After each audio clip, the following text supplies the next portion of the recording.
24 फरवरी किसी के लिए खास हो न हो, लेकिन भारतीय उद्योगपति गौतम अडानी के लिए जीवन भर की याद है। आज से ठीक 1 महीने पहले इसी तारीख को अडानी ग्रुप के बुरे दिनों की शुरुआत तब हो गई थी जब अमेरिकी रिसर्च फर्म हिंडनबर्ग ने ग्रुप को लेकर एक रिपोर्ट छापी थी।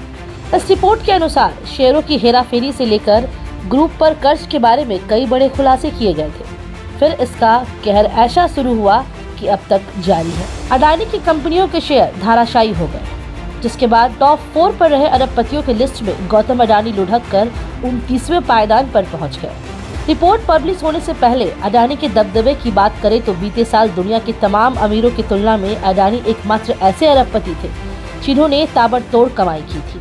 उन्होंने एलन मस्क से लेकर मुकेश अंबानी तक सभी को पीछे छोड़ते 1 साल में ही अपनी संपत्ति में $40 अरब जोड़े थे। यही नहीं, वो दुनिया के टॉप 10 अरबपतियों की लिस्ट में दूसरे नंबर पर पहुंच गए थे।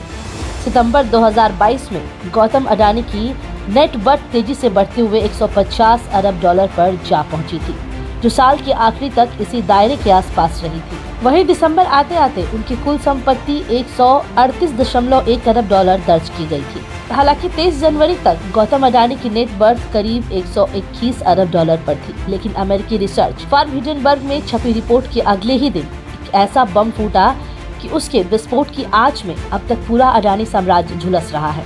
इस रिपोर्ट के असर के चलते अडानी को अपना 20,000 करोड़ रुपए का फॉलो ऑन पब्लिक ऑफर तक वापस लेना पड़ा। एक उदाहरण के तौर पर समझ जाए तो रिपोर्ट के मुताबिक अडानी ग्रुप की किसी कंपनी के शेयर की वैल्यू अगर 1,000 रुपए है तो कहा जाए कि यह शेयर 85% ओवर वैल्यूड है, तो फिर इस हिसाब से इस स्टॉक का असली भाव महज 150 रुपए ही होता है। इसके साथ ही आपको यह भी बता दें कि अडानी ग्रुप पर भारी भरकम कर्ज लेने का भी गंभीर आरोप लगाए गए थे।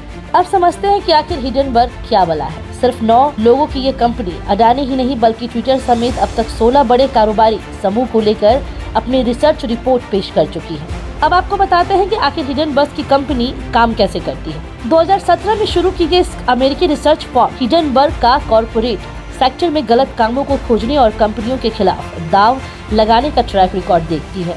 दाव लगाने से मतलब शॉर्ट सेलिंग है। Forensic financial research firm equity, credit और डेरिवेटिव का विश्लेषण करती है। इस साल गंवाई $79 अरब नेटवर्थ हिंडनबर्ग के भंवर में फंसे गौतम अडानी के नाम, जहां पिछले साल सबसे ज्यादा कमाई करने का रिकॉर्ड था, तो वहीं इस साल अब तक सबसे ज्यादा दौलत गंवाने में उन्होंने सभी को पीछे छोड़ दिया है। जनवरी 2023 की शुरुआत से अब तक गौतम अडानी की नेट वर्थ में $79 अरब की कमी आ चुकी है और उनकी कुल संपत्ति घटकर महज 41.5 अरब रह गई है, जो कि हर रोज उन्हें करीब $5 अरब का नुकसान उठाना पड़ रहा है। ऐसे में गौतम अडानी इस नुकसान को कैसे वापस ट्रैक पर लेकर आएंगे, ये देखना होगा।